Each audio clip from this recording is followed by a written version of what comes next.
Bible గ్రంథంలో ఎన్నో ఆజ్ఞలు ఉన్నాయి. ఇది ఒక అద్భుతమైన ఆజ్ఞ. ఏడవకో, నువ్వు ఊరకుండలాగా కన్నీళ్ళు విడుచుట మానే. Praise the Lord. నువ్వు ఏడవకో, నువ్వు ఊరకనే ఉండలాగా కన్నీళ్ళు విడుచుట మాను. దేవుడు ఎంత సూటిగా స్పష్టంగా మనతో మాట్లాడుతున్నాడో చూడండి. ఈరోజు ఎందును బట్టి ఏడుస్తున్నావో నువ్వు, ఎందును బట్టి కన్నీరు విడుస్తున్నావో నువ్వు, దేని నిమిత్తము అంగలారుస్తున్నావో, దేని నిమిత్తము రోధిస్తున్నావో, దేని నిమిత్తం బాధపడుతున్నావో, దేని నిమిత్తము కృంగిపోతున్నావో, ఈ రాత్రి నా ప్రభు చెబుతున్న మాట, నువ్వు ఏడవద్దు, నువ్వు కన్నీళ్ళు విడుచుట మానుకో. ఏ ప్రభువా? ఏ రండి, కిందకి రండి. మిమ్మల్ని బట్టి ఆయన ఎలాంటి ఆలోచన కలుగున్నాడో తెలుసా? 20వ వచనం చదవండి. ఎఫ్రాయిము నాకు ఇష్టమైన కుమారుడా, నాకు ముద్దు బిడ్డ,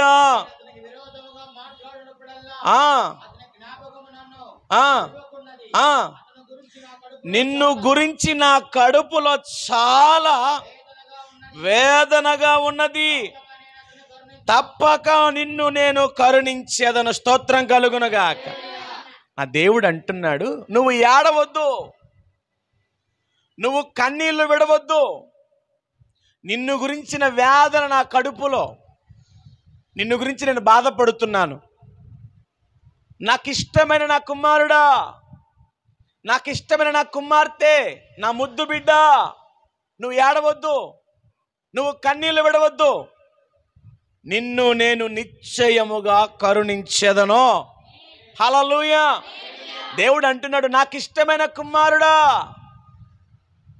అండర్లైన్ చేయండి ఈ మాట, నాకు ఇష్టమైన కుమారుడా, నా ముద్దు బిడ్డ, నిన్ను గురించినటువంటి వేదన నా కడుపులో ఉన్నది, నిన్ను గురించి నేను బాధపడుతున్నాను. ఖచ్చితంగా నేను నిన్ను కరుణిస్తాను, ఖచ్చితంగా నేను నిన్ను కరుణిస్తాను. చూడండి, కొందరు తల్లులు వారి బిడ్డలను బట్టి ఇలా అంటారు, నా కడుపు అంతా దిగులుతో నింపబడిపోయిందయ్యా, వేదనతో నింపబడిపోయింది. ఆడేమైపోతాడో, అదేమైపోద్దో, నా కుటుంబం ఏంటో, కడుపు అంతా దిగులుతోనే. కొందరు తల్లులు ఇలా మాట్లాడుతూ ఉంటారు కదా పిల్లలను బట్టి. హల్లెలూయా. నా దేవుడు అంటున్నాడు, నిన్ను బట్టి నా కడుపులో వేదనగా ఉంది నా కుమారుడా, నా కుమార్తె. నువ్వు ఏ బాధను బట్టి అయితే కృంగిపోతున్నావో, ఏ బాధను బట్టి నువ్వు చింతిస్తున్నావో, ఏ బాధ, ఏ వేదన, ఎలాంటి కలవరాన్ని బట్టి నువ్వు దుఃఖిస్తున్నావో, నువ్వు ఏడవకు, నువ్వు కన్నీళ్ళు విడవకు. నిన్ను గురించిన వేదన నేను కలుగున్నాను, ఖచ్చితంగా నేను కరుణిస్తాను.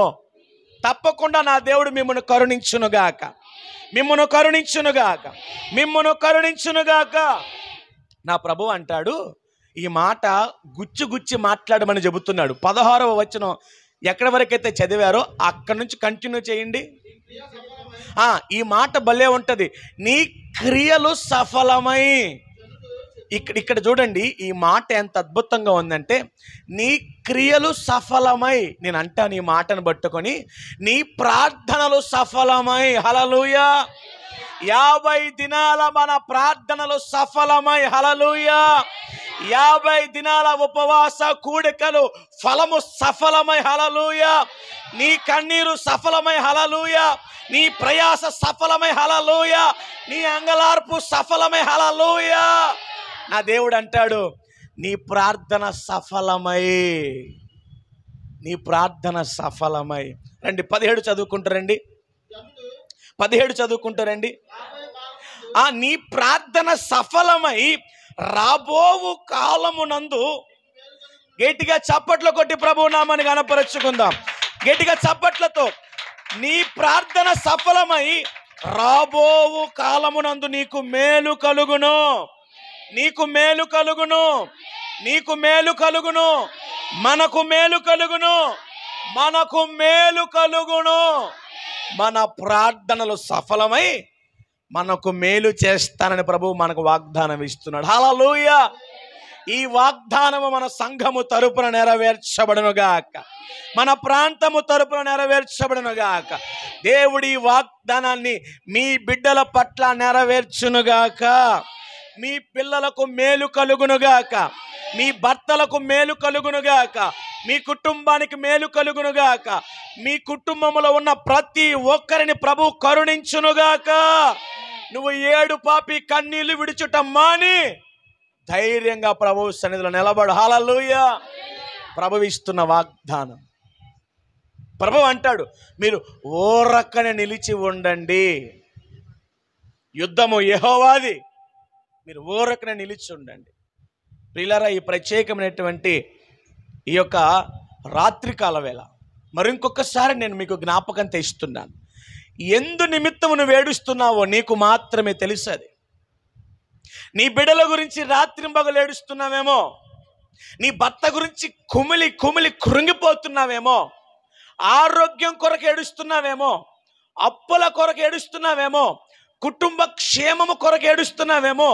మేమైతే సంఘము కొరకు, ప్రాంతము కొరకు ఏడుచుచున్నాము. ప్రియులారా, మన ఏడుపున ప్రభువు చూచి, అమ్మా నా కుమారుడా, ఆయన ఎలా పిలుస్తున్నాడు? నా ముద్దు బిడ్డ. ఆయన ఏమని పిలుస్తున్నాడు? నా ముద్దు బిడ్డ, నాకు ఇష్టమైన కుమారుడా, నాకు ఇష్టమైన కుమార్తె, నువ్వు ఏడవకు, నువ్వు కన్నీళ్లు విడవకు. నా దేవుడు ఎంత గొప్పవాడో చూడండి. ఈ రాత్రి మన కన్నీళ్లను ప్రభువు చూచాడు. ఈ రాత్రి అందుకని సూటిగా నీతో మాట్లాడుతున్నాడు. నువ్వు కన్నీళ్లు విడుచుట మాను. ఎవరి గురించి అయితే కన్నీళ్లు విడుస్తున్నావో, ఎందుకైతే కన్నీళ్లు విడుస్తున్నావో, దేని నిమిత్తమైతే ఏడుస్తున్నావో, రాత్రింబగల్లో ఇదిగో ఒంటరి గువ్వల వేదన పడుతున్నావో, ఏ పరిస్థితులు బట్టి నలిగిపోతున్నావో, అవన్నిటిని నా దేవుడు సరి చేయబోతా ఉన్నాడు. వాటన్నిటిని నా దేవుడు సరి చేయబోతా ఉన్నాడు. ఆయన సరి చేయబోతా ఉన్నాడు. నీ పరిస్థితులను నా ప్రభువు మార్చునుగాక. చూడండి, ఈ రాత్రి కాల వేళ కొన్ని మాటలు మీతో నేను పంచుకుంటాను. ఈ మాటలన్నిటినీ మీ హృదయంలో భద్రపరచండి. మన దేవుడు నమ్మదగినవాడు. మన దేవుడు ఎవరండి? ఆయన వాగ్దానం చేసినవాడు. మాట తప్పడానికి మనుష్యుడు కాదు. హల్లెలూయా. నీ దేవుడు ఎవరో? నీ దేవుడు ఎవరో? నీ దేవుడు ఎవరో? నమ్మకంగా నిలబడు, నమ్మకంగా నిలబడు. నమ్మకమైన దేవుడు మెండైన దీవెనలు మీకు అనుగ్రహించునుగాక. మెండైన దీవెనలు మీకు అనుగ్రహించునుగాక. మిమ్మలను తృప్తిపరచునుగాక, మిమ్మలను బలపరచునుగాక, మిమ్మలను స్థిరపరచునుగాక, మిమ్మల్ని విమోచించునుగాక, మిమ్మలను కాపాడునుగాక. ఒకటే, ఈ రాత్రి నా ప్రభు ఇస్తున్న వాగ్దానాన్ని పట్టుకొని అడుగులు ముందుకు వై. దేవుడు అంటున్నాడు, ఎర్ర సముద్రం ఎదుట మోషే నిలబడినప్పుడు, అయ్యా దారి కనపడట్లేదు, మోషే నీ చేతిలో ఉన్న కర్రల పైకెత్తు. కర్ర దేనికి సాదృశ్యమో తెలుసా? వాగ్దానానికి సాదృశ్యం. నీకు ఈ రాత్రి దేవుడిస్తున్న వాగ్దానాన్ని చేతబుచ్చుకో. ఎర్ర సముద్రం ఎదుట మోషే నిలబడినప్పుడు అంటున్నాడు, అయ్యా శత్రువులు వచ్చేస్తున్నారు, ఎదట ఎర్ర సముద్రం, నా ప్రజలందరూ ఏమైపోతారు? మోషే ఇక్కడ దాకా నేను నడిపించిన వాడను, ఇక్కడ విడిచిపెట్టే దేవుని నేను కాదు, కడదాకా నేను కొనసాగింపజేసే బాధ్యత నాది. ఎత్తిపెట్టు వాగ్దానాన్ని. నీ ఎదుట సముద్రం రెండుగా చీలబోతా ఉంది. చప్పట్లు కొట్టి గట్టిగా. నీ ఎదుట సముద్రం రెండుగా చీలబోతా ఉంది. నీ కష్టాలనే సముద్రం రెండుగా చీలబోతా ఉంది. సమస్యలనే సముద్రం రెండుగా చీలబోతా ఉంది. ఇబ్బందుల సముద్రం రెండుగా చీలబోతా ఉంది. ఆరిన నేల మీద దేవుడిని నడిపించబోతా ఉన్నాడు. ఆరిన నేల మీద దేవుడిని నడిపించబోతా ఉన్నాడు. అద్దరికి చేర్చబోతా ఉన్నాడు. అద్దరికి చేర్చబోతా ఉన్నాడు. వాగ్దానాన్ని ఎత్తిపెట్టో, వాగ్దానాన్ని ఎత్తిపెట్టో. నీకు ఇచ్చాడు వాగ్దానం దేవుడు. భయం ఎందుకు? భయం ఎందుకు? తరుముతున్న శత్రువును చూసా భయపడుతున్నావు నువ్వు? ముందున్న సముద్రాన్ని చూసా భయపడుతున్నావు నువ్వు? ఏ శత్రువు మిమ్మల్ని ఏం చేయలేడు. ఎలాంటి సముద్రము మిమ్మల్ని మింగివేయలేదు. ఎంత పెద్ద సమస్యన మీ ఎదుట రెండుగా విడిపోవాల్సిందే. ఎంత పెద్ద కష్టమైనా మీ ఎదుట రెండుగా చీలవలసిందే. ఎంత పెద్ద శత్రువు వెనక తరుముతున్నా ఆ శత్రువే నీ కళ్ళ ఎదుట కుప్ప కూలాల్సిందే. హల్లెలూయా, హల్లెలూయా, హల్లెలూయా. చెబుదాం హల్లెలూయా. ఈ ఆగస్టు నెల దేవుడు నీకు ఇస్తున్న వాగ్దానం, ఏడవకో, కన్నీళ్ళు విడుచుట మాను, నేను నిన్ను కరుణిస్తాను. రాబోవు దినములలో నీకు మేలు కలిగేటట్లుగా నేను ఆజ్ఞాపిస్తాను. నీ ప్రార్థన సఫలమయ్యింది. దేవుడు నీతో మాట్లాడుతున్నాడు. ప్రభువునందు విశ్వాసాన్ని కనపరచగలిగితే, ప్రభువునందు నిలకడ నువ్వు చూపగలిగితే, ఏమండి, ప్రభువునందు విశ్వాసాన్ని, నమ్మకాన్ని, నిలకడ నువ్వు చూపగలిగితే తప్పకుండా నా దేవుడు నిన్ను కరుణిస్తాడు. కొన్నిసార్లు మీరు ఆలోచించండి. ఇప్పుడు మన జీవితంలో కొన్ని కన్నీళ్ళు, కొన్ని కడగండ్లు, కొన్ని కష్టాలు, కొన్ని ఇబ్బందులు, కొన్ని శ్రమలు, కొన్ని శోధనలు, కొన్ని చెప్పుకోలేనివి, కొన్ని చెప్పుకోదగినవి ప్రతికూల పరిస్థితులు కూడా మనం వెళ్తున్నాం. వీటికి మూలం ఎక్కడుందంటారు? వీటికి కారణం ఏమైందంటారు? ఆలోచించండి. ఈరోజు నువ్వు పడుతున్న కష్టానికి కారణం ఏంటి? నీ కన్నీటికి కారణం ఏంటి? నువ్వు పడుతున్న ఇబ్బందులకు కారణం ఏమిటి? నీ బిడ్డల యొక్క సమస్యకు మూలం ఎక్కడుంది? నీ భర్తలో ఉన్న ఆ భూతం యొక్క శేషం ఎక్కడుంది? నువ్వు అనుభవిస్తున్నటువంటి అప్పైన, అనారోగ్యమైన దానిని నువ్వు ఎలా జయించగలవు? అసలు అవన్నీ నీ జీవితంలోకి రావడానికి గల ఆ కారణాల గురించి ఎప్పుడైనా మీరు ఆలోచించారా? రూతు గ్రంథంలో ఎవ్వరు తీయొద్దు, నా మాటలన్నీ అలా వింటూ వెళ్ళండి, మీకు తెలిసిన మాటలే చెప్తాను. రూతు గ్రంథంలో నయోమి అనే ఒక తల్లిగారు అంటారు, నన్ను నయోమి అని పిలవవద్దు, నన్ను ఏమని పిలవాలి? మారా అని పిలవండి. ఏమ్మా, నయోమి అంటే మధురము కదా. నయోమి అన్న పేరుకి అర్థం ఏమిటి? మధురము. అంత చక్కటి జీవితాన్ని దేవుడు నీకు బెత్లెహేంలో ఇచ్చాడు కదా, మరి ఎందుకు మారా అని పిలవమంటున్నావు? మారా అంటే ఏమిటి? అయ్యో, నా బ్రతుకు చేదుగా మారిపోయింది, నా బ్రతుకు దుఃఖముతో నింపబడింది, నా బ్రతుకు కన్నీల చేత నింపబడి ఉంది, నా బ్రతుకు కష్టాల్లోకి వెళ్ళింది, నేను ఒంటరిదాన్ని అయ్యాను, నాకు ఎవరు లేరు, కాబట్టి నన్ను మారా అని పిలవండి. ఎందుకు ఆ పేరు నీకు నువ్వే పెట్టుకున్నావు? నీ చేతులారా నువ్వే చేసుకున్నావు. అవును, నయోమి తన చేతులారా తనే కష్టాలు కొని తెచ్చుకుంది. హల్లెలూయా చెబుదాం, హల్లెలూయా. వెనకున్న వాడు కూడా హల్లెలూయా. నయోమికి కష్టాలు ఎవరో తెచ్చి అక్కడ పెట్టలా, తనకు తానే కష్టాలు కొని తెచ్చుకుంది. నయోమి దేవుని ఇంటిలో ఉన్నప్పుడు, బెత్లెహేంలో ఉన్నప్పుడు చక్కగా బ్రతికింది, సంతోషంగా బ్రతికింది, సమాధానకరంగా బ్రతికింది, దీవెనకరంగా బ్రతికింది, సమృద్ధిగా బ్రతికింది. ఎప్పుడైతే, చూడండి విశ్వాసులారా, ప్రభువు పేరిట నేను మీ అందరికి చెప్పే మాట ఏంటంటే, కష్టం వచ్చిందని ప్రభువుని విడిచిపెట్టకో, ఇబ్బందులు వచ్చాయని ప్రభువుని విడిచిపెట్టకో, సమస్యలు వచ్చాయని ప్రభువుని విడిచిపెట్టకు, శోధనలు వచ్చాయని ప్రభువుని విడిచిపెట్టకు. నయోమి ఉంటున్న ఊరిలో కాస్త కరువు వచ్చింది. నయోమి ఉంటున్న ఊరిలో కాస్త కరువు వచ్చింది.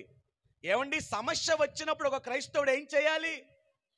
ప్రభువు దగ్గరకు వచ్చి, ప్రభువా, ఈ సమస్య యొక్క మూలం ఏంటి? ఎప్పుడు పోయిద్ది? ఎలా జవాబు దొరికిద్ది? నేను ఎప్పుడు కరుణించబడతానయ్యా? నాకెప్పుడు సమాధానం దొరికిద్దయ్యా? ఒక విశ్వాసి చేయవలసిన పని ఇది. నయోమి కూడా కరువు వచ్చినప్పుడు ప్రభువు దగ్గర కూర్చొని తండ్రి అని మొరపెట్టుకుని ఉండుంటే మేబీ దేవుడు ఇంకొక దారి చూపించేవాడేమో. హల్లెలూయా. నయోమి ముందు వెనక ఆలోచించకుండా కష్టం వచ్చిందని పరుగు పెట్టి లోకంలోకి వెళ్ళిపోయింది. భర్తను కోల్పోయింది, బిడ్డలను కోల్పోయింది, ఒంటరిగా మారిపోయింది, తినటానికి తిండి లేదు, ఉండడానికి ఇల్లు లేదు, కష్టాలు ఎక్కువైపోయాయి.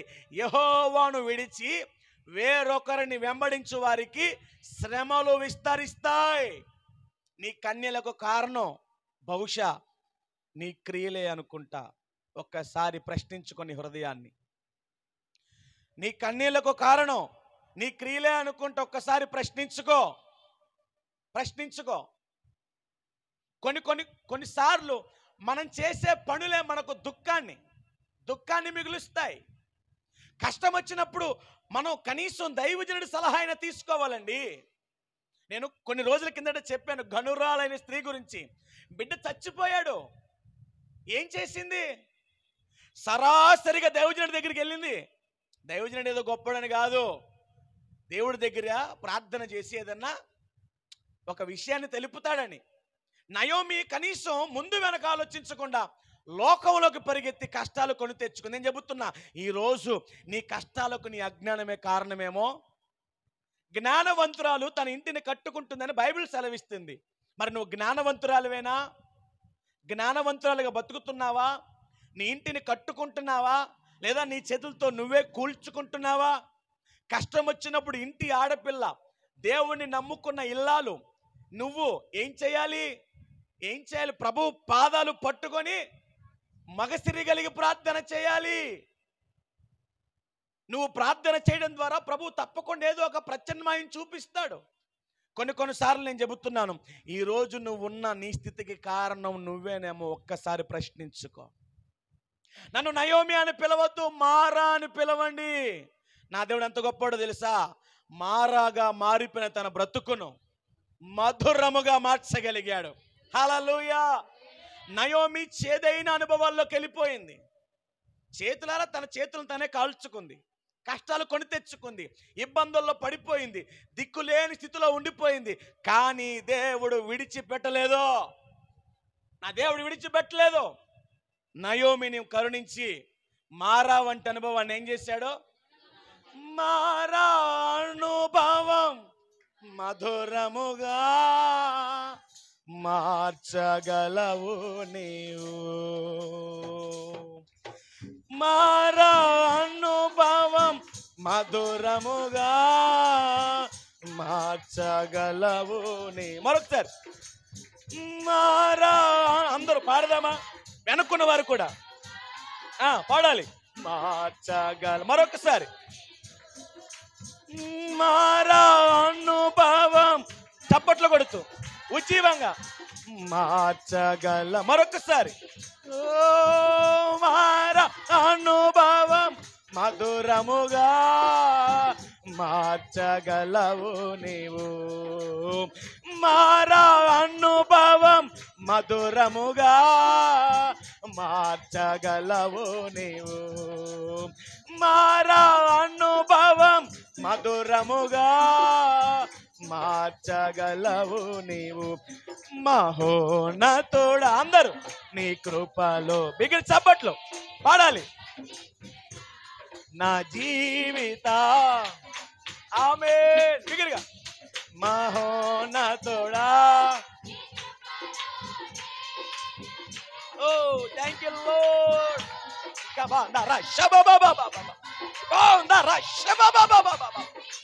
ఓ యేసయ్యా. అందరూ ఆమేన్. హల్లెలూయా. మరొకసారి మహోన్నతుడా. ఓ థ్యాంక్ యూ లార్డ్. అందరూ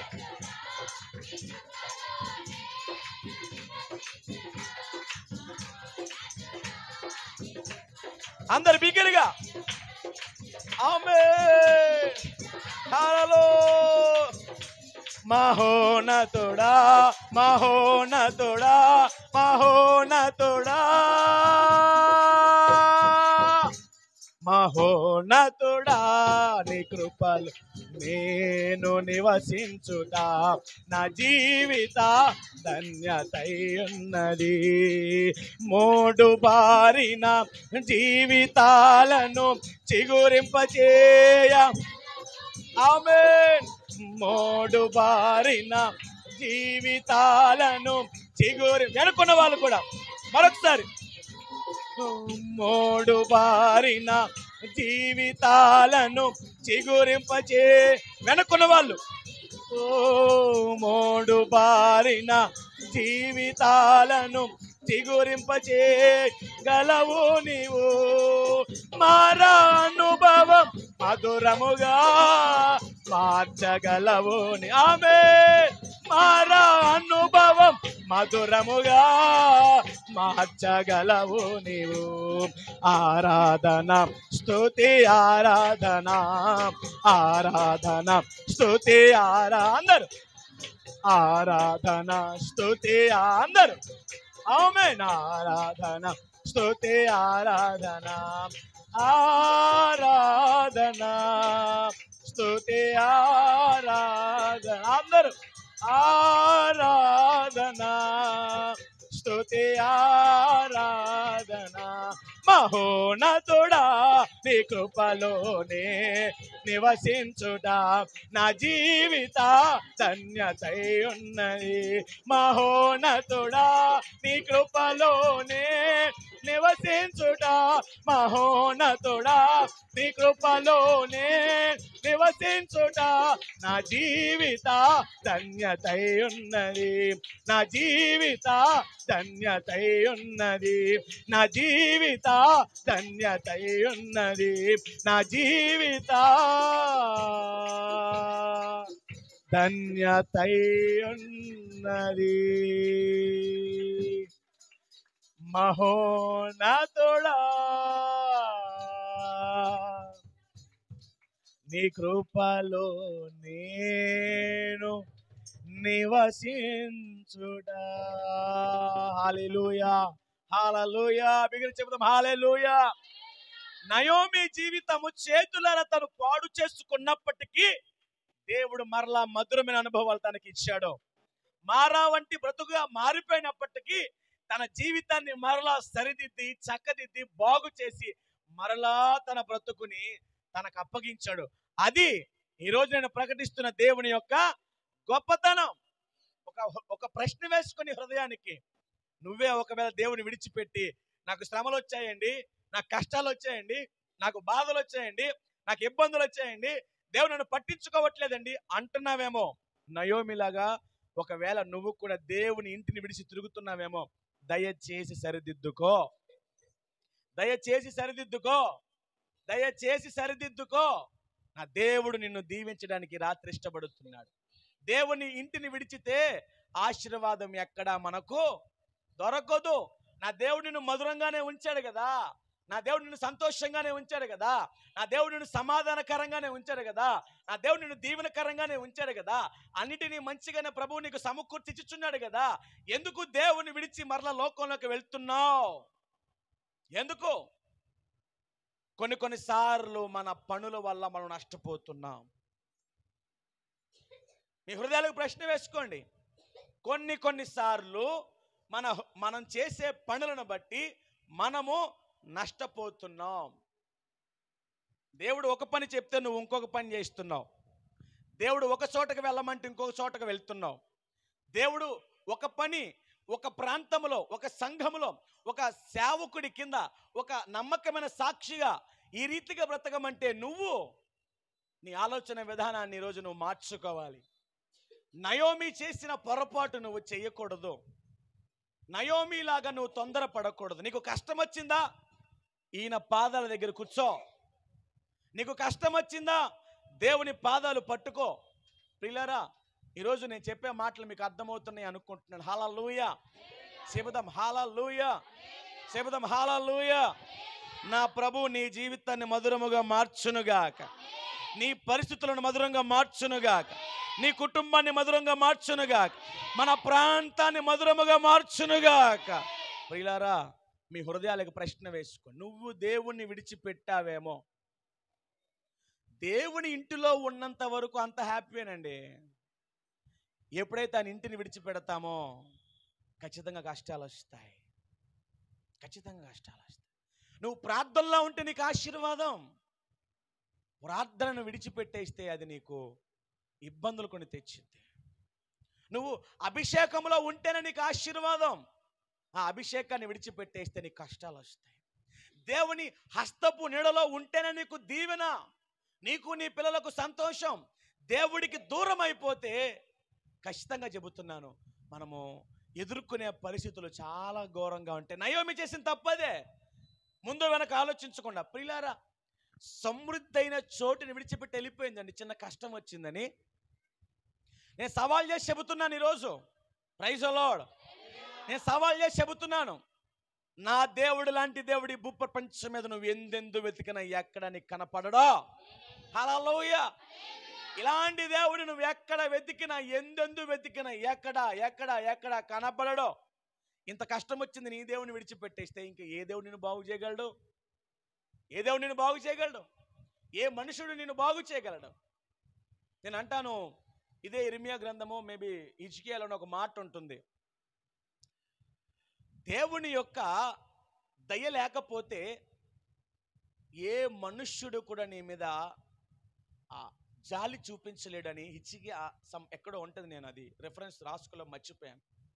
దేవుని కృప లేకపోతే, దేవుని దయ లేకపోతే ఎవరో నిన్ను, అందుకు ఉదాహరణ ఈరోజు నా జీవితంలో జరిగింది. నేను 2 నెలల నుంచి ఈ చర్చికి రెంట్ కట్టలేదు. నేను 2 months అయిపోయింది, 2 నెలలు, 36,000 రూపాయలు, 36,000 మనం ఈ చర్చికి రెంట్ పే చేయాల్సిన వాళ్ళం ఉన్నాం. అక్కడ ఇక్కడ పోగు చేసి ఒక 9,000 ఎంతో ఇచ్చాం మేము. ఇంకా 27,000 ఈ మందిరానికి అద్దె పే చేయాలి. ఈరోజు తారీఖు చూస్తే 10. ఇన్ని సంవత్సరాలలో ఇక్కడ పరిచర్య ప్రారంభించి ఇన్ని సంవత్సరాలు ఒక్క నెల పెండింగ్ పెట్టలా. నేను ఫస్ట్ టైం మందిరపు అద్దె నేను పెండింగ్ పెట్టాను. చాలామందిని అడిగాను, నాకు బయట చాలా అమౌంట్ రావాలి, అక్కడికి కూడా వెళ్ళాను, ఎక్కడ నాకు రూపాయి పొట్టలేదు. ఎక్కడ ఎక్కడ ఎక్కడ ఎంతో ప్రార్థన చేశాను. పాస్టర్ అమ్మగారు 3 రోజులు ఉపవాసం ఉన్నారు. మీటింగ్స్ అవగానే ఉపవాసంలోకి వెళ్ళారు అమ్మగారు. నేను మీటింగ్స్ ముందు 3 రోజులు ఉపవాసం ఉన్నాను. నా కోరిక ఒకటే, నాకు ధనం కావాలి, మందిరానికి కట్టాలి, ఏం చేయాలో తెలియట్లేదు. ఏ మనుషుడి దగ్గరికి వెళ్ళి నాకు సహాయం దొరకట్లేదు. ఎంతమంది దగ్గరికి వెళ్ళినా నాకు ఎక్కడ రూపాయి పొట్టట్లేదు. నేను అనుకున్నాను, నాకు మదిలో ఒకటే ప్రేరేపణ, నా కృప లేకుండా, నా దయ లేకుండా, నా హస్తబలం లేకుండా ఏ మనుష్యుడు నీకెవ్వడు అని ఒక తలంపు వస్తా ఉంది. నేను ఆ మాటను బట్టి ఒకటే అనుకున్నాను, ఒకవేళ ఉంచితే ఇక్కడ ఉంటాను, ఖాళీ చేయించేస్తే ఏ చెట్టు కిందైనా నేను ఆరాధన జరిగించుకుంటాను. నేను దేవుడి దయ లేకుండా ఈ లోకంలో ఏమీ సంపాదించుకోలేను కదా అని మౌనంగా ఉండిపోతే, ప్రభువు నాకు వేరొకరి ద్వారా ఒక 20,000 రూపాయలు అప్పుగానే, కానీ అది కూడా ఇవ్వడం నేను 2 నెలలు బట్టి ట్రై చేశాను. అప్పు పుట్టాలన్నా కూడా దేవుడి కృప లేకపోతే ఎవరు మన మీద జాలి చూపించరు. పొద్దున నాకు ఒక 20,000 రూపాయలు అందడం, వెంటనే ఓనర్ గారికి కొట్టడం. వారు మేము అనుకున్నాము ఖచ్చితంగా మమ్మల్ని తిడతారనుకున్నాము, కానీ వారు చెప్పిన మాట ఏంటంటే, నా కోసం మీరు ప్రార్థన చేయండి, నాకు కొంచెం ఇబ్బందిగా ఉంది, మీరు అద్దె లేట్ చేస్తారని నాకు బాధ లేదు అని ఆయన అన్నారు. నేను అంటున్నాను, దేవుడి దయ లేకపోతే ఇది జరిగిద్ది అంటారా? కష్టం రాగానే నువ్వు లోకంలోకి వెళ్ళిపోతే లాయర్లు ఆదుకుంటారు, అధికారులు ఆదుకుంటారు, డబ్బున్నోళ్ళు ఆదుకుంటారు, కుటుంబం వచ్చింది, భర్త ఉన్నాడు, భార్య, అన్నదమ్ములు ఉన్నారు, ఓ నా కాలనీ వాళ్ళు ఉన్నారు, నాకు పెద్ద బలగం ఉందని నువ్వు అనుకుంటున్నావు. కానీ ఎవడు రాడో, వచ్చేది ఒక్కడే, నీ కొరకు రక్తం ఇచ్చినటువంటి ఆ తండ్రి. నేను అనుభవపూర్వకంగా చెబుతున్నాను. మన చుట్టూ ఎంతమంది ఉన్నా కష్టకాలంలో మనకు నిలబడేది అండగా ఆయనే. అవునంటారా కాదంటారా? కాబట్టి నేనేమంటానంటే, కష్టం వచ్చినా, శ్రమ వచ్చినా, బాధ వచ్చినా, ఇబ్బంది వచ్చినా తొందరపడి లోకంలోకి వెళ్ళకో. కాస్త టైం లాగ్ అయిందని, లేట్ అయిందని, దేవుడు ఇవ్వట్లేదని నువ్వు తొందరపడితే అది నీకు నష్టం. మీకు తెలుసా, బైబిల్ గ్రంథంలో కొందరు జీవితాలు ఈరోజు మీకు నేను చెబుతాను. అందులో మొట్టమొదటి భక్తురాలి పేరు హన్నా. పాపం హన్నా ప్రతి ఏటా కూడా మందిరానికి వెళ్ళి ప్రార్థన చేసుకుంటుంది. అయితే ఎంతోమంది డాక్టర్స్ని సంప్రదించింది, ఎంతోమంది దగ్గరికి వెళ్ళింది. బాగా డబ్బున్న వాళ్ళు, మంచి పలుకుబడి ఉంది, ఎందరో పసర వైద్యం, నాటు వైద్యం, ఆయుర్వేదిక్, హోమియోపతి, అబ్బో బోల్డ్ వాడింది. ఎందరినో సంప్రదించింది, ఎందరి దగ్గరకు పోయింది, ఎక్కడ ఏమి ఫలితం రావట్లా. అసలు మ్యాటర్ అర్థం కావట్లా అన్నకి, ఏమైందో అర్థం కావట్లా. డాక్టర్ల దగ్గరికి వెళ్తే డాక్టర్ అంటున్నాడు అంత బాగానే ఉంది కదా. డాక్టర్ దగ్గరికి వెళ్తే డాక్టర్ ఏమంటున్నాడు, అంత బాగానే ఉంది కదా, మరి నీకు పిల్లలు పుట్టకపోవడం ఏమిటి? అక్కడ స్పష్టంగా రాయించుంచిన మాట ఏంటి తెలుసా బైబిల్ గ్రంథంలో? యెహోవాయే హన్నాకు పిల్లలు కలగకుండా చేసెను. ఈ మాట మీరు బాగా మనసు పెట్టి ఆలోచించాలి. మీకు అందరికీ నేను చెప్పుకుంటూ వెళ్తాను, తెలిసిన కథలే కాబట్టి. యెహోవాయే హన్నాకి పిల్లలు పుట్టకుండా చేసెను. మన భాషలో చెప్తున్నాను. అదేంటండి, దేవుడు పిల్లలు పుట్టకుండా చేయడం ఏమిటి? దేవుడు అప్పులు తీర్చకుండా తన చేతిని అడ్డుపెట్టడం ఏంటి? ఆరోగ్యం కలగకుండా దేవుడే చేయడం ఏంటి? సంఘం ఎదగకుండా దేవుడు చేయడం ఏంటి? భవిష్యత్తులో స్థిరపరచబడకుండా దేవుడు చేయడం ఏంటి? కొన్నిసార్లు కావాలనే దేవుడు నేను ఏం చేస్తాడు? నొక్కి పెట్టి ఉంచుతాడు. కొన్నిసార్లు కావాలనే నీ వివాహ విషయం లేక చేస్తాడు, నీ పిల్లల భవిష్యత్తు లేక చేస్తాడు, నీ కుటుంబ విషయం లేక చేస్తాడు, నీ భర్త విషయంలో, నీ ఆరోగ్య విషయంలో, నీ అప్పుల విషయంలో, నేను అంటే ఈ మందిర విషయంలో కూడా దేవుడే కొన్నిసార్లు ఏం చేస్తాడు? అదివి పెట్టి అట్లా ఉంచుతాడు. అక్కడ స్పష్టంగా రాయబడి ఉంది, యెహోవాయే. ఎవరంట? యెహోవాయే. యెహోవాయే హన్నాకు పిల్లలు పుట్టకుండా ఆపెను. ఎందుకండి? ఏమిటి దేవుడు ఏంటి ఇంత విచిత్రంగా ఉన్నాడు? పిల్లలు పుట్టకుండా ఆపడం ఏంటి? అంత కష్టం పెట్టకపోతే దేవుడు పిల్లలు ఇవ్వచ్చు కదా. నీకు అర్థం కాని విషయం ఏమిటంటే, నీకు కాస్త కష్టం ఎక్కువ చేసి, కొన్ని ఇబ్బందులు పెట్టి, నిన్ను కాస్తంత నలిపి, కాస్తంత నిన్ను భక్తిలో కొంచెం అలాగా, అంటే ఇక్కడ మీకు ఇంకా అర్థమయ్యేటట్టు చెప్తాను మన భాషలో. సంవత్సరానికి ఒక్కసారే వచ్చేది శిరసికి ఎవరో, ఒక్కసారే వచ్చేది. పిల్లలు పుట్టకుండా గొడ్రాలిగా అందరి చేత తిట్లు తింటా ఉంటే సంవత్సరంగా ఒకసారి కాదు, ఆ లాయన్ ఇంటికి పంపించేసి ఇప్పుడు ఎక్కడ ఉండిపోయింది? అది దేవునికి స్తోత్రం చెప్పు. హల్లెలూయా. ఎందుకు ఎందుకు ఈ కన్నీళ్లకు కారణం ఎందుకు? నిన్ను దేవుడు ఇష్టపడుతున్నాడు, దేవుడు నిన్ను కోరుకుంటున్నాడు. నిన్ను అదిమి పెట్టింది ఎందుకు? ఈ రోగం పెట్టింది ఎందుకు? ఈ అప్పులు పెట్టింది ఎందుకు? నీ భర్తనాల ఉంచింది ఎందుకు? నీ పిల్లల పెట్టింది ఎందుకు? నువ్వు దేవుని మందిరములో ఎదగాలనే. హల్లెలూయా. దేవునిలో బలపరచబడాలనే. హల్లెలూయా.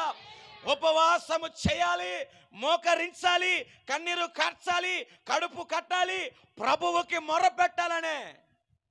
నెలకొకసారి వస్తున్నావేమో, సంవత్సరంగా ఒకసారి వస్తున్నామో, వీలు చిక్కినప్పుడు వస్తున్నావేమో, టైం పాస్గా వస్తున్నావేమో, దేవుడు పట్టుకోబోతా ఉన్నాడు నేను. హల్లెలూయా. దేవుడు నిన్ను దర్శించబోతున్నాడు. హల్లెలూయా. మందిరంలో ఉండిపోతున్నావు. హల్లెలూయా. ఆయన పాదాల దగ్గర కూర్చుని పోతున్నావు. హల్లెలూయా. అక్కడి నుంచి నేను లేవనివ్వడు. హల్లెలూయా. అక్కడ స్థిరమైన పునాది నీకు వేయబోతున్నాడు. హల్లెలూయా. మంచి బలిపీఠము కట్టగలిగే కృప నీకు ఇవ్వబోతున్నాడు. హల్లెలూయా. నీ ద్వారా ఒక గొప్ప ప్రవక్తను ప్రభు బయటికి తీసుకురాబోతున్నాడు. హల్లెలూయా. హన్నా గర్భాన్ని మూయడం ద్వారా ప్రపంచానికి ఒక గొప్ప ప్రవక్త బయలుపరచబడ్డాడు. హల్లెలూయా. సమూయేలు ఊర్లోకి వస్తా ఉంటే దడదల్లాడిపోయాడు ఒక్కొక్కడు. Praise the lord. సమూయేలు ఊర్లోకి వస్తుంటే షేక్ అయిపోయేవాళ్ళు ఒక్కొక్కడు. సింపుల్గా గర్భఫలం ఇచ్చి మగపిల్లలను ఇచ్చేసి ఉంటే ఆ అభిషేకం ఉండేదంటారా? కష్టం ఎక్కువైపోయేసరికి, బాధ ఎక్కువైపోయేసరికి ఆవిడ అక్కడ కూర్చుని పోయి అదే చెబుతున్నా, దుఃఖంలో ఉన్నావా, కనీటిలో ఉన్నావా, వేదన, బాధ, ఇబ్బందుల్లో ఉన్నావా, నా దేవుడు అంటున్నాడు మేలు చేయబోతున్నాను, కరుణించబోతున్నాను, నువ్వు కోరుకునేది ఇవ్వబోతున్నాను, నువ్వు అడిగింది దయచేయబోతున్నాను. హన్నా వలె తీర్మానం చేయగలవా? ఆ గట్స్ నీకున్నాయా? Praise the Lord. హన్నా వలె తీర్మానం చేయగలవా? హన్నా ఏమని తీర్మానం చేసింది?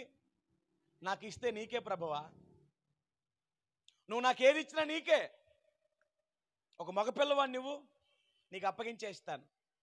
తీర్మానంలో దాచబడి ఉంది అద్భుతమైన ఆశీర్వాదం. హల్లెలూయా. హల్లెలూయా.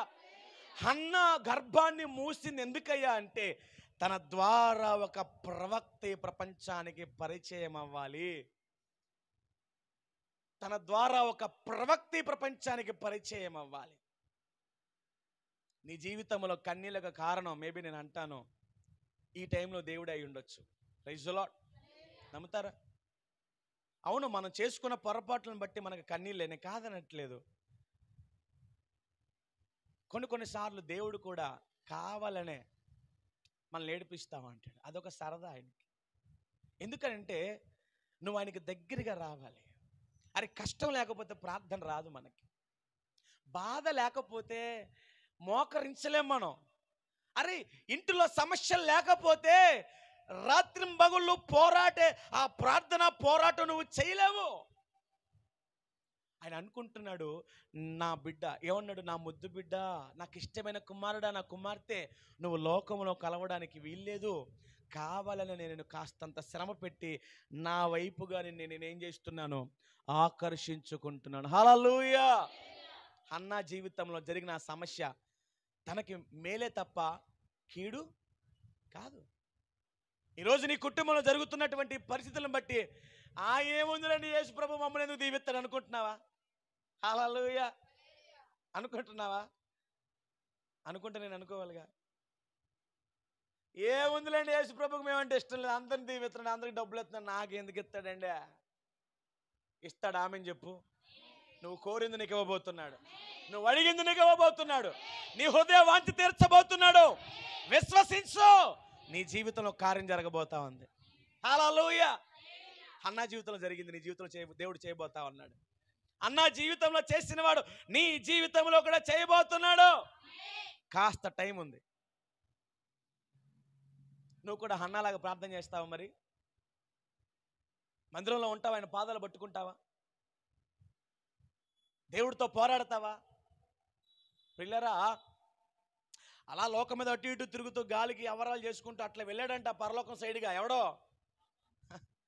ఎవరారే ఏంటి ఇటు వచ్చావు? ఏముంది గురు, అటు ఇటు తిరుగుతూ వచ్చాను అన్నాడంట ఈడు. అవునా? భూమి మీద తిరుగుతున్నా దాకా వచ్చావు కదా, నేను ఒక మాట అడుగుతాను రా. ఏంటండి? భూమి మీద హూజు అనే దేశంలో నా కుమారుడు యోబు ఒకడు ఉండేవాడు, చూసావా నువ్వేమన్నా? నాకెందుకు తెలియదండి బాబా, నాకు అన్నీ తెలుసు భూమి మీద, చూశాను, ఇప్పుడు ఏంటి అని వారిద్దరి మధ్య ఒక చిన్న సందర్భం ఏర్పడి ఎక్కడి దాకా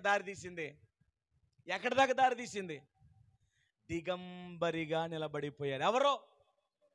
ఎవరో దిగంబరిగా మారిపోయాడు.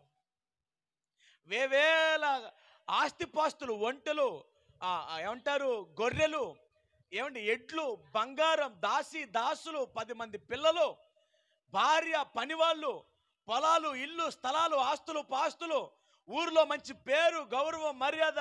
చివరికి ఏమైపోయాడు యోబు? చిల్ల పెంకులతో ఒళ్ళంతా ఏం చేసుకుంటున్నాడు?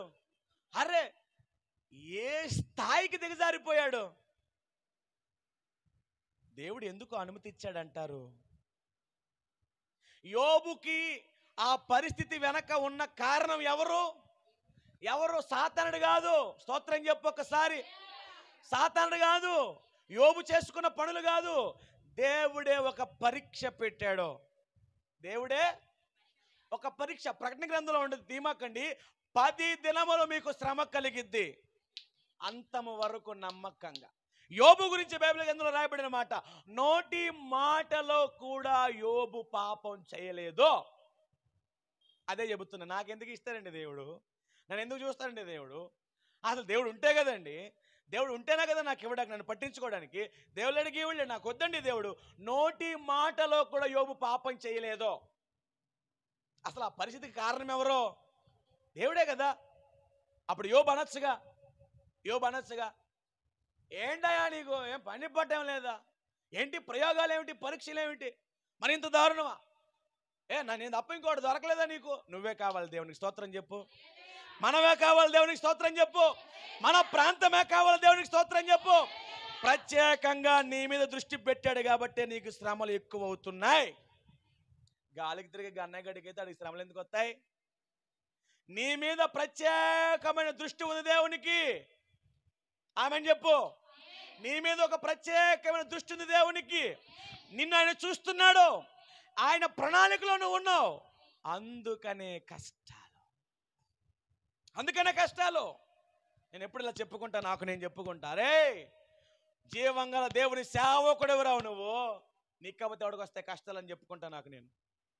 లేకపోతే బ్రతకలేం ఈ లోకంలో, ఈ పోరాటాల మధ్యలో నిలబడలేము. జీవంగల దేవుని సేవకుని కాబట్టి నాకు శ్రమలు వస్తున్నాయి. అయినప్పటికీ నీతిమంతునికి కలుగు శ్రమలు అనేకమైనప్పటికీ దాని నుంచి విడిపించగల సామర్థ్యం నా దేవునికి ఉంది. నా దేవుడు విడిపించగలడు. నా దేవుడు నన్ను విడిపించగలడు, నన్ను తప్పించగలడు, నన్ను రక్షించగలడు. రక్షించకపోయినా తప్పించకపోయినా ఆయన కొరకు ప్రాణం పెట్టడానికి సిద్ధపడి బలిపీఠం మీద చెయ్యి వేసిన వ్యక్తిని నేను. నా దేవుడు గొప్పవాడు. హల్లెలూయా.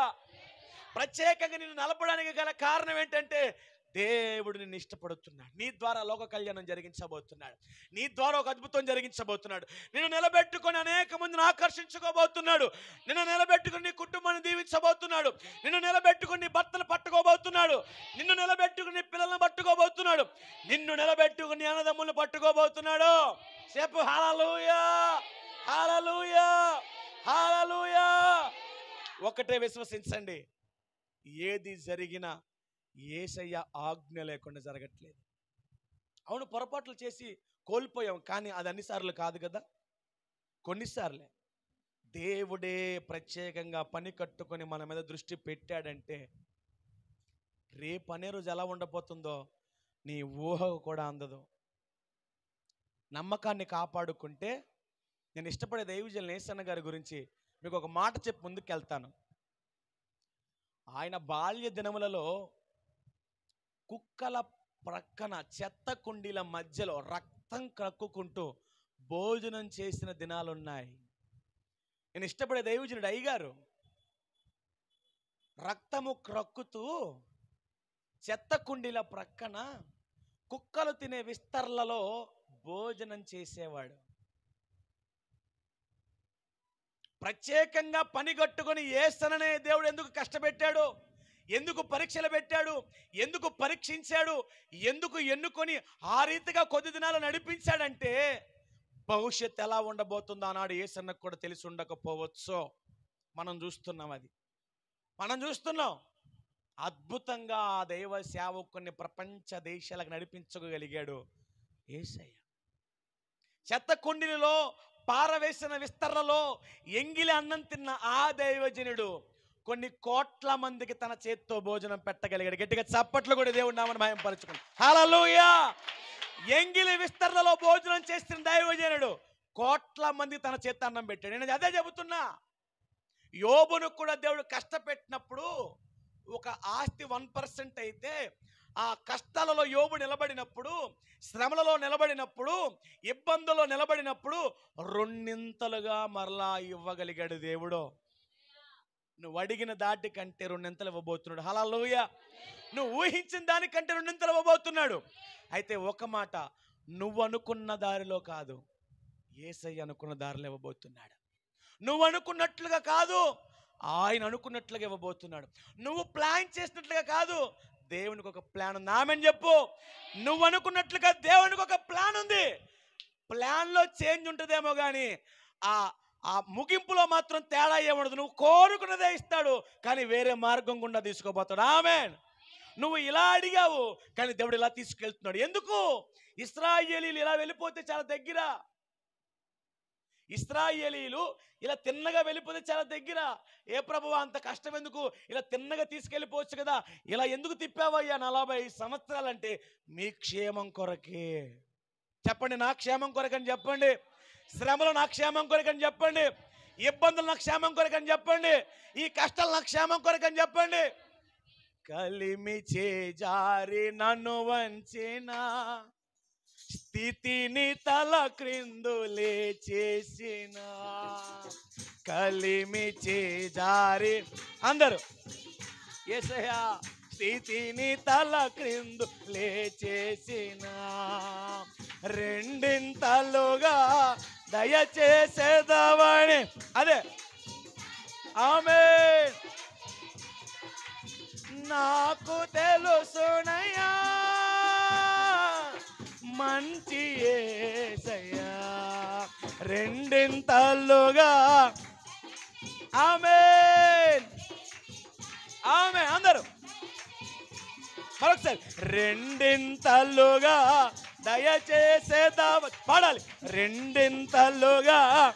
అదే మరొకసారి, రెండింతలుగా. మరొకసారి, రెండింతలుగా మాకు తెలుసునయ్యా మంచి యేసయ్యా, మాకు తెలుసునయ్యా మంచి యేసయ్యా. ఇప్పుడు అదే అది అందరూ కలిసి, మేలైనా కీడైనా నీతోనే యేసయ్యా,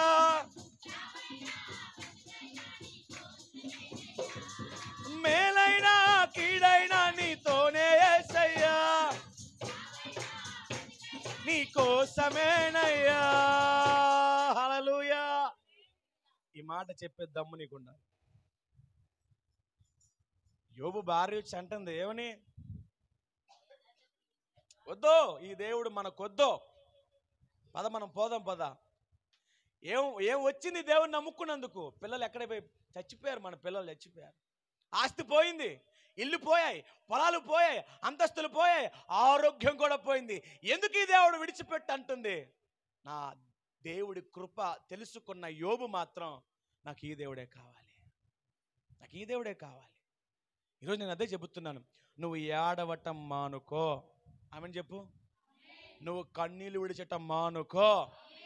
నా ముద్దు బిడ్డ, నా కుమార్తె, నా కుమారుడా, నీకు మేలు చేయబోతా ఉన్నాను, నిన్ను కరుణించబోతా ఉన్నాను. నీ ప్రార్థనలు సఫలపరచబడ్డాయి, నీ ప్రార్థనలు నేను విన్నాను, నేను నీకు జవాబు ఇవ్వబోతా ఉన్నాను. ఈ ప్రార్థన బలాన్ని మీరు విడిచిపెట్టద్దు, ఈ ప్రార్థన పోరాటాన్ని మీరు ఎన్నడూ కూడా విడిచిపెట్టద్దు. హల్లెలూయా. ప్రియులారా, ఈ ప్రత్యేకమైనటువంటి సమయంలో ఈ కొద్ది మాటలు మీరు వింటున్నప్పుడు మీకు ఏమనిపిస్తుంది మనస్సులో? అయ్యా అయ్యా నా జీవితం ఉన్న పలంగా ఇలా. ప్రియులారా, బైబిల్ గ్రంథంలో ఎన్నో అద్భుతమైన విషయాల గురించి మనం మాట్లాడుకోవచ్చు, కానీ సమయం మించిపోతుంది. ఒక వ్యక్తికి భయంకరమైనటువంటి క్యాన్సర్ వ్యాధి వచ్చేసి ఇక ఆ పూటతో తన జీవితం ముగించబడిపోతా ఉంది అని అనుకున్నప్పుడు క్షణములో తన జీవితాన్ని వెలిగించిన వాడు ఎవరు? నీ దేవుడు. ఇక ఆ టైం అక్కడితో ముగించబడిపోద్ది. భయంకరమైన క్యాన్సర్ వ్యాధి ఎవరికి? హిజ్కియాకి. కొరుకుడు పుండు అంటే క్యాన్సర్ వ్యాధి. ఏమండి ప్రియులారా, నీ దేవునికి అసాధ్యమైనది ఏముంది చెప్పండి? ఒక చిన్న ప్రార్థన తన జీవితాన్ని మార్చలేదా? మారుస్తుంది. నేను చెబుతున్నాను, హన్నా జీవితంలో ఎలాగైతే ఆయన గర్భాన్ని మూసించాడో, యోబు జీవితంలో ఎలాగైతే ఇచ్చిన వాటిని తీసుకున్నాడో, హిజ్కియా విషయంలో నువ్వు మరణానికి చాలా అతి సమీపంగా ఉన్నావు, ఇక సమయం లేదని చెప్పి ఆజ్ఞ జారీ చేశాడో, అదే దేవుడు హిజ్కియాకు 15 సంవత్సరాల ఆయుష్ని ఇచ్చాడు, యోబుకు 2 ఇచ్చాడు, హన్నా గర్భము నుంచి ఒక ప్రవక్తనే బయటకు తీసుకొచ్చాడు. నేను చెబుతున్నా, నా ప్రభు నీతో మాట్లాడుతుంది. ఇక ఏడుపు అనేది నీ జీవితంలో ఉండదు. ఆమెను చెప్పు. దుఃఖం అనేది నీ జీవితంలో ఉండదు, కన్నీళ్ళు అనేవి నీ జీవితంలో ఉండవు. నువ్వు చేయవలసిందల్లా ఒక్కటే, ప్రార్థన. నిలకడగా ఉంటారా? చెప్పండి. నిలకడగా ఉంటానని చెప్పండి. నేను ముగించేసిన ఇబ్బంది పెట్టను, చాలా త్వరగానే ముగించేశాను, మిమ్మల్ని ఇబ్బంది పెట్టను. నిలకడగా ఉంటారా? యోబు జీవితాన్ని తలుచుకో. ఏమంత కష్టాలు వచ్చాయి నీకు, ఏమంత కష్టాలు వచ్చాయి. ఒక్కొక్కసారి దేవుడు పూర్తిగా మనకి కొన్ని విషయాల్లో సహాయం అందించడు, అంత బ్యాలెన్స్ ఉంచుతాడు. ఎందుకని? తేడా చేస్తే మళ్ళా దాన్ని ఏసీ వేసుకుంటావు నువ్వు, ఒక గంటలో ఇల్లంతా ఏమైద్ది? అలానే కట్టేస్తావా? కాస్త కూలింగ్ తగ్గించుకొని ఎయిర్ ఎక్కువ వచ్చేది మీకు ఉన్న వాళ్ళకి తెలుస్తుంది కదా, ఎవరు మనం తెలవదులే, అలా చేసుకుంటావు కదా, అంతేనా కదా? మరలా కాస్త వేడి ఎక్కువైపోతే మళ్ళీ ఏం చేస్తావు? మళ్ళా కూలింగ్ పెంచుకుంటావు లేదా? అలాగే కొన్నిసార్లు దేవుడు కూడా విచిత్రమైనటువంటి కార్యాలు జరిగిస్తూ ఉంటాడు. ఇచ్చినట్టే ఇచ్చి అట్లా హోల్డ్లో ఉంచుతాను నిన్ను, చేసినట్లే చేసి అట్లా కూర్చోబెడతాను నిన్ను. ఎందుకని? నువ్వు సెలరిగిపోతావు. ఏమాత్రం నీకు గ్యాప్ ఇచ్చినా, ఏమాత్రం తేడా చేసినా అసలు భూమి మీద ఆగుతావు నువ్వు? ఏమాత్రం అలా కాస్త బాగుంది ఈరోజు మనకంటే తెల్లారిపాటికి నేను ఎవడైనా ఆపుతాడా? హైడ్రోజన్ గ్యాస్ కొట్టినట్టు అదే ఆగేసిన కొడతారు బుడగలు గాల్లో ఎగలుతాకి, అలా వెళ్ళిపోతా ఉంటావు నువ్వు గాల్లోకి. మామూలు బెలూనైనా బాగుండు, ఇంటి కప్పు దాకా ఆగిద్ది అది, నువ్వు ఆకాశంలో తేలుతుంటావుగా. అందుకనే దేవుడు ప్రతి ఒక్కరి జీవితంలో అంతో ముళ్ళు పెట్టి తీరతాడు. అంతో ముళ్ళు లేకపోతే ప్రభువు దగ్గర భక్తి చేయడం కష్టం. చూడండి, ఈదులమ్మడ చూడండి, ఏ బాధ లేడు ఎలా ఉంటాడు? తెగిన గాలిపటం మాదిరిగా తిరుగుతుంటాడు. అదే కాస్త అంత బరువు ఎక్కువైపోయినాడు కట్టబడిన కుక్క పిల్ల మాదిరిగా అక్కడ కూర్చుంటాడు. ప్రభువా ప్రభువా ప్రభువా ప్రభువా ప్రభువా బ్యాక్గ్రౌండ్ మ్యూజిక్ కూడా పెట్టేసి దేవుడు అలా కూర్చొని నీ ప్రార్థన వింటావు అంటాడు. సమస్యలు వచ్చేవి మీ మేలు కొరకే ఆలోచించండి. ఈరోజు మన వాగ్దానం ఏమిటి? ఏడవక ఊరుకొనుము, కన్నీళ్లు విడుచుట మానము, నీ ప్రార్థన సఫలపరచబడి నీకు మేలు జరగబోతా ఉన్నదే. మేలు జరగబోతా ఉన్నది. పిల్లలు, భర్త, అప్పులు, ఆరోగ్యం, ఉద్యోగం, సమస్తం ఎక్సెట్రా ఎక్సెట్రా ఎక్సెట్రా ఇవన్నీ నువ్వు కోరుకున్నట్లుగానే నా ప్రభువు నీకు దయచేయునుగాక. నువ్వు కోరిన విధంగా నా ప్రభువు నీకు సమస్తమును సమకూర్చి జరిగించునుగాక. Praise the Lord. హల్లెలూయా. నమ్మకంగా దేవుడి దగ్గర బతకండి పిల్లరా. దయచేసి నమ్మకంగా ఉండండి. నమ్మకమైన వానికి మెండైన దీవెనలు అన్నాడు.